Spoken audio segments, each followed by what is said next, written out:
Hi, good evening everyone. नहीं, I want to ask questions. Mike अब सबके पास mic आएगा, सब कुछ ना कुछ बोलेंगे, इससे अच्छा मैं कुछ क्वेश्चंस पूछूं। सबसे बेस्ट।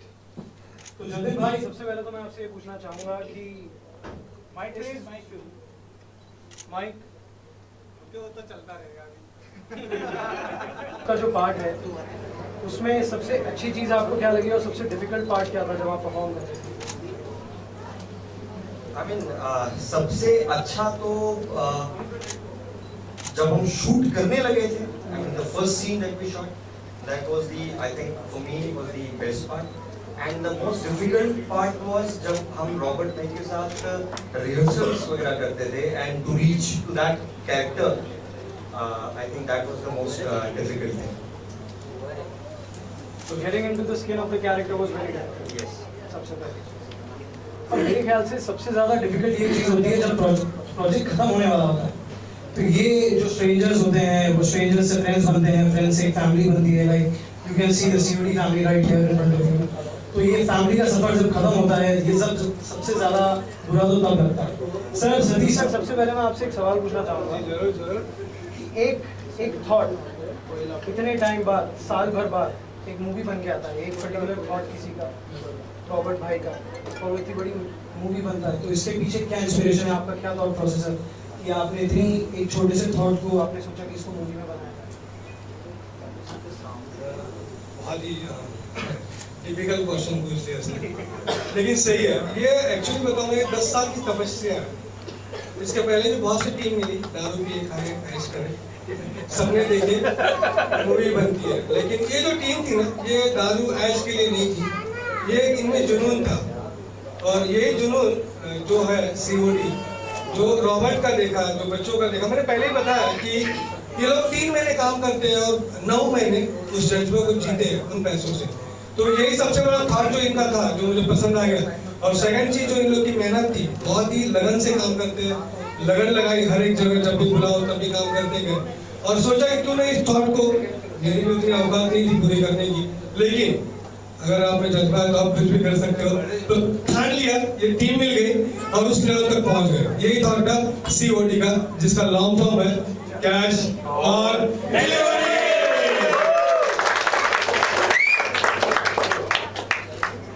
तो मूवी का पोस्टर तो डिलीवर हो गया है, अब बस इसकी रिबन काटना बाकी है। या तो रिबन किसके थ्रू कटवाएंगे? जयवंत सर है ना आपका, Jaywant Patekar sir.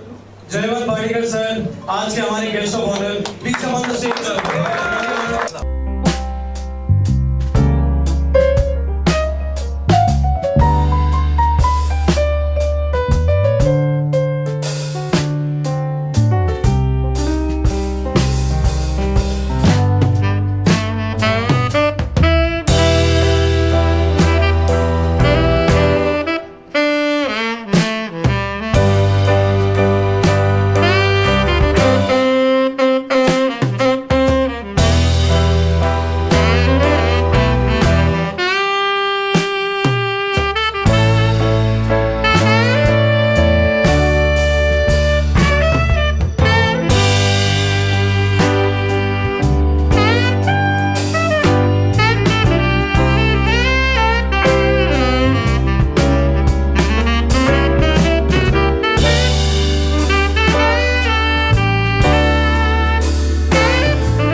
Poster launch किया है आपने, किस तरह की फिल्म होने वाली है ऑडियंस के लिए? फिल्म के बारे में बताने से पहले मैं अपने दोस्त सतीश के बारे में ज़्यादा कहना चाहूँगा। सतीश को मैं पिछले 10 साल से जानता हूँ। ये आदमी नहीं, एक चलती फिरती इंस्टीट्यूशन है। आज की तारीख में मुंबई शहर में, इतने बड़े शहर में अपनी खुद की पोजीशन बनाना, एक संस्था का निर्माण करना और उसके पीछे इतने सारे लड़कों के सपनों को साकार करने के लिए उनको मदद करना, और सच्चाई में एक फिल्म प्रोड्यूस करके उनके सपनों को साकार करना ये बहुत बड़ी बात है। और मैं अपने तहे दिल से सतीश जी को और उनके पूरी टीम को, सीओडी की पूरी टीम को मैं इस गुड़ी पाड़वा के दिन शुभेच्छा देना चाहता हूँ। और ये भगवान से मैं प्रार्थना करता हूँ कि ये फिल्म सुपर डुपर हिट बने और सबके सपने जैसे जो सोच के ये लड़के यहाँ मुंबई में आए हैं अपना कुछ करियर बनाने के लिए, तो मैं चाहता हूँ कि उनका सपना पूरा हो जाए, उनको अच्छी तरह से कामयाबी मिले और सतीश जी का बैनर भी बहुत बढ़िया, उनका नाम हो इंडस्ट्री में, उनकी अपनी पोजीशन बने, ये मैं चाहता हूँ। भगवान से प्रार्थना करता सर सामने देखना को लेकर, क्योंकि कोई बड़ा स्टार नहीं है फिल्म में, छोटे स्टार्स और कहानी किस तरह की है, सबसे पहले तो ये बताइए। बिल्कुल बिल्कुल, सबसे पहले जो कंसेप्ट आया था मेरे पास, मुझे ये सोचा कि ये कंसेप्ट जो है ना डिफरेंट कंसेप्ट है, बहुत अलग कंसेप्ट है। और उस कंसेप्ट को लेकर अगर आप कुछ कर रहे हो, मतलब आज के डेट में ना 3 चीज़ चलती है इंडस्ट्री में, समझे? जैसे आया था बीच में इंटरटेनमेंट, तो मैं ये 3 चीज़ बताऊँगा। इंटरटेनमेंट अगर चलानी है तो सबसे पहला आपका बैनर जो स्ट्रांग होना चाहिए, कोई बहुत बड़ा बैनर है तो आपकी मूवी निकल गई। सेकंड, अगर आपका डायरेक्टर बहुत बड़ा है तो आपकी मूवी निकल गई। थर्ड, अगर आपका एक्टर बड़ा है तो आपकी मूवी निकल गई। लेकिन ये तीनों चीज़ हमारे पास नहीं है, तो फिर हमारे पास कंसेप्ट है, तो उस कंसेप्ट को लेके हम लोग चले जो डेफिनेटली इंडस्ट्री में एक दस्तक देती जाएगा। इसके अलावा जो एक्टर्स के बारे में क्या कहना चाहेंगे, सबके साथ काम करने का एक्सपीरियंस कैसा? बिल्कुल सबके सब एक्टर्स मेरे किए इन लोगों ने काम, छोटे मोटे, लेकिन इतने बड़े लेवल पे नहीं किया है। तो ये फर्स्ट टाइम इन्हें बहुत अच्छा ब्रेक मिला और इन्होंने अपना पूरा बोलते हैं ना एफर्ट, पूरा का पूरा एफर्ट इन लोगों ने लगा दिया, पूरा जब उस लेवल पे लगा, दिन रात मेहनत की, वर्कशॉप किया प्रॉपरली और बहुत बेहतरीन तरीके से। अगर मैंने ऐसी रॉ फुटेज कुछ लोगों को दिखाया हमारे सोसाइटी के, तो उन्होंने बोला सर ये कोई नए लोग नहीं हैं, जैसे रॉकिंग कहीं लग ही नहीं रहा है कि ये नए लोगों की फिल्म है, वो रॉ फुटेज होने के बावजूद भी। इसके अलावा आज पोस्टर लॉन्च हुआ है, ट्रेलर कब लॉन्च होने वाला है और कब फिल्म सबके सामने आने वाली है, कब रिलीज होने वाली है? बिल्कुल हम जून तक इसका ट्रेलर लॉन्च करेंगे और जुलाई या फिर अगस्त तक हम लोग सोच रहे हैं कि फिल्म को रिलीज़ कर ले all over India. Thank you so much.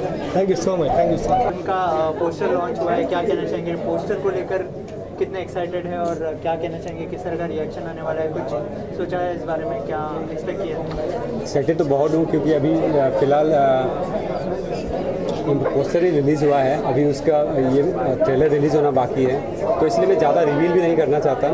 एक बार पोस्टर रिवील होने के बाद टीजर रिवील होगा, फिर उसके बाद फिर बाकी मैं बताना चाहूँगा, तो इसलिए मैं ज़्यादा भूलना भी नहीं चाहता। उसके अलावा ये कॉन्सेप्ट आपके पास कैसे आया, कैसे सामने ऐसे कोई टॉपिक पर फिल्म बनानी चाहिए? इसका कॉन्सेप्ट ऐसा आया था कि जैसे स्पैगेटी हॉलीवुड फिल्म्स होता है, स्पैगेटी वेस्टर्न मूवीज़ है, उससे इंस्पायर हुआ था थोड़ा सा। और फिर मतलब मैं ऐसे मूवी देखता रहता था, काउबॉय मूवीज़ देखता रहता था, तो बहुत फैसिनेटेड था उस टाइप का कॉन्सेप्ट है। तो मेरे दिमाग में कैरेक्टर आया अलग अलग डिफरेंट, और फिर ऐसे लिखा। और फिर इसमें न्यू कमर्स भी है, उसके साथ काम करने का हाँ, न्यू कमर्स के साथ काम करने का, मैं भी तो न्यू कमर हूँ, I am also newcomer, new director. So अच्छा रहा, मतलब बहुत अच्छा एक्सपीरियंस रहा, क्योंकि जैसे न्यू कमर है इसीलिए मतलब एक दूसरे को समझ सकते हैं, तो काफ़ी कंफर्टेबल था, फ्रेंडली वे में काफ़ी हो गया और ज़्यादा ये सब ईगो क्लैश भी नहीं हुआ और अच्छा लगा, मज़ा आया। Thank you so much. Thank you sir, सबसे पहले तो अपने किरदार के बारे में बताइए, किस तरह का किरदार निभाने वाले हैं?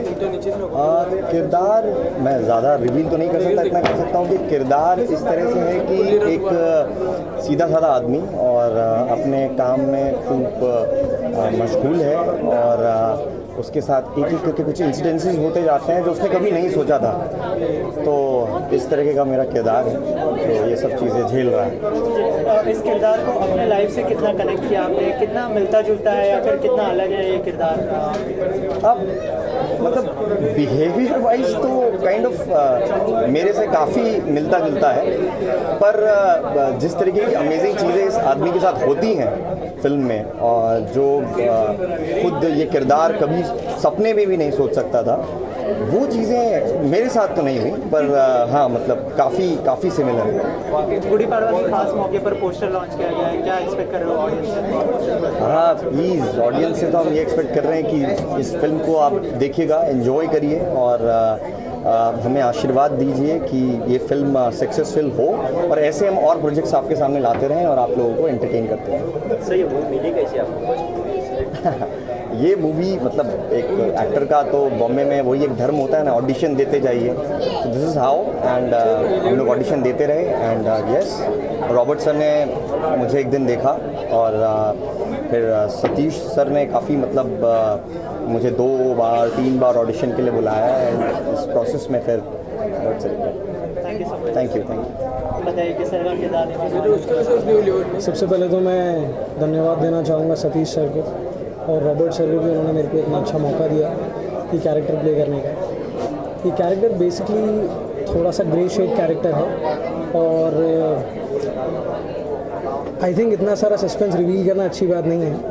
मूवी का पोस्टर लॉन्च है और ट्रेलर में काफ़ी कुछ चीज़ें आप लोगों को समझ में आ ही जाएगी। I hope you really enjoy the character. इसके अलावा किरदार के लिए क्या प्रिपरेशन करनी पड़ी आपको? जब आपको फिल्म मिली थी तो क्या प्रिपरेशन करने के लिए कहा गया था, क्या क्लासेस लिए इसके लिए हम लोगों ने वर्कशॉप्स की। मैंने रॉबर्ट जी के साथ में पहले काम किया हुआ है तो मुझे उनके साथ में काम करने में काफ़ी कंफर्टेबल महसूस हुआ और इस कैरेक्टर के लिए काफ़ी मेहनत करनी पड़ी क्योंकि ये ग्रे शेड कैरेक्टर है और इतना रिवील नहीं करूँगा बट इस कैरेक्टर की स्किन में जाने के लिए काफ़ी टाइम लगता है और मेंटली अपने आप को बहुत स्टेबल करके रखना पड़ता है। आपको कोई नेगेटिव कैरेक्टर अगर प्रिपेयर करना होता है तो उसको कितनी पॉजिटिविटी और कितने इंटेंसिटी के साथ आप कर सकते हो, उस चीज़ का एक मज़ा ही अलग होता है and I really enjoyed it. जैसे कि आपने कहा कि आपका किरदार ग्रे शेड है, तो कोई विलन को ध्यान में रखा था? काफ़ी सारे विलन है, जैसे प्रेम चोपड़ा हो गए या फिर कई सारे विलन आए, तो किसी को ध्यान में रखा था आपने इस किरदार को प्ले करने से पहले या फिर कोई इंस्पिरेशन किरदार को लेकर? एक्चुअली इंस्पिरेशन ऐसी है कि बहुत सारे ऐसे कैरेक्टर्स हैं, बहुत सारे विलन्स हैं हमारी इंडस्ट्री में जिनको देख के लगता है कि यार ऐसा परफॉर्म किया जाए, ऐसा परफॉर्म किया जाए। लेकिन if you really listen to your director, आप अगर अपने डायरेक्टर की बात सुनेंगे तो वो आपको क्या बताता है, फिर आप उस कैरेक्टर को प्रिपरेशन करते हैं उसकी और उसको परफॉर्म करने की कोशिश करते हैं, फिर ऑडियंस उसको कंपेयर करती है कि ये कैरेक्टर इससे मैच होता है, उससे मैच होता है। तो बेसिकली विलन्स की जितनी भी आप देखिए कि लोग एक दूसरे से एक्सपेक्ट करते हैं कि ये इसके जैसा होगा, उसके जैसा होगा, ऐसा कुछ नहीं है। बट जो कैरेक्टर आप देखेंगे वो अपने आप में आपको लगेगा कि ये किसी से मैच नहीं करता है या किसी से मैच करता भी होगा। तो वो प्रिपरेशन और जो स्क्रीन पे उसका अपीयरेंस जो आता है वो अलग ही आता है। But I think you really enjoy. Thank you. Well मैं एक्सपेक्ट नहीं कर रही हूँ, मैं जानती हूँ कि COD फिल्म हिट होगी क्योंकि मेरा क्रिटिकल व्यू बहुत अच्छा है। तो जिस तरह से फिल्म निकल के आई है मुझे लगता है कि आज तक ऐसी फिल्म बॉलीवुड में बनी नहीं है। एक्चुअली मैं वही डायरेक्टर साहब से बात कर रही थी अभी कि इसका USP क्या है फिल्म का, तो मेरे डायरेक्टर जी बताएंगे। Pradeep sir, Robert sir. तो मेरे लिए तो ये ऐसा है कि 14 कैरेक्टर्स हैं, तो पहली बार धमाल में ऐसा हुआ था कि ज़्यादा से ज़्यादा कैरेक्टर्स थे, पर यहाँ पे 14 उससे भी ज़्यादा कैरेक्टर्स हैं और इक्वली सब इम्पॉर्टेंट है। और ऐसा नहीं है कि एक कैरेक्टर आपने मूवी से निकाल दिया तो मूवी चल जाएगी, नहीं, सारे कैरेक्टर्स मूवी को आगे लेके जाते हैं and it's a comic thriller. Comical, हाँ, कॉमेडी थ्रिलर। हाँ, तो रॉबर्ट सर बताएंगे कि क्या है इसका USP क्या है? अच्छा, इसका USP तो ऐसा है कि वेस्टर्न स्पेगेटी स्टाइल ऑफ जो हॉलीवुड वेस्टर्न स्पेगेटी है उसको फर्स्ट टाइम इंडिया में डाल रहे हैं। हमने इंडियन बैकड्रॉप में यूज़ किया है, तो it's like Indo spaghetti western kind of thing. तो फर्स्ट टाइम ये जॉनर जो है वो फर्स्ट टाइम होगा इंडिया में। तो ऐसी मूवी पहले कभी बनी नहीं है। वेस्टर्न स्पेगेटी को आप इंडियन बैकड्रॉप में डाल के बनाओ, ऐसा कभी हुआ नहीं है। आपने काउबॉय मूवीज़ बहुत देखी होंगी हॉलीवुड्स की, तो उसी स्टाइल में हमने इंडिया में क्या क्या पॉसिबल है वो किया है। और उसको कंटेम्प्रेरी टाइम में हमने इम्प्लीमेंट करने की कोशिश की है। काउबॉय एरा को कंटेम्प्रेरी टाइम में और इंडियन बैकड्रॉप में कैसे हो सकता है, और इसमें जहाँ ये फिल्म आपको गुदगुदाएगी विद इट्स कॉमेडी, उसी के साथ साथ आपके दिमाग में खुजली पैदा करेगी कि चल क्या रहा है, हो क्या रहा है, यानी कि इसमें क्यूरियोसिटी भी होगी और थ्रिलर भी होगा और ड्रामा तो होगा ही होगा। इसमें जतिन नेगी और प्रीति चौधरी ने बहुत अच्छी एक्टिंग की है, आपको स्क्रीन पर ये देखने मिलेंगे। प्लीज़ इसे थिएटर में देखने जाइए, you will enjoy it, you will enjoy it. Preeti ji, इसके अलावा एक्ट्रेस में कोई इंस्पिरेशन था आपका? बॉलीवुड में से कई एक्ट्रेस है जो भी बॉलीवुड में अगर आती है एक्ट्रेस, वो किसी ना किसी को इंस्पायर्ड होकर आती है कि हाँ मुझे इस एक्ट्रेस की तरह एक्टिंग करनी है या फिर बनना है, तो आपकी कोई इंस्पिरेशन है बॉलीवुड में? वैसे इन लाइफ अगर मैं देखूं तो मैं बहुत सारी हीरोइन से इंस्पायर्ड हूँ। मेरी फेवरेट हीरोइंस में से है Kareena, Deepika Padukone, Kangana Ranaut and Priyanka Chopra. I just admire them from my heart and have immense respect for them. पर इस मूवी के लिए जो कैरेक्टर इंस्पिरेशन मैंने लिया है वो मैंने एना हैथवे से लिया है। It's from Get Smart, Hollywood movie. So I tried to portray her a bit, but उसमें प्रीति चौधरी मिक्स थी। Thank you so much.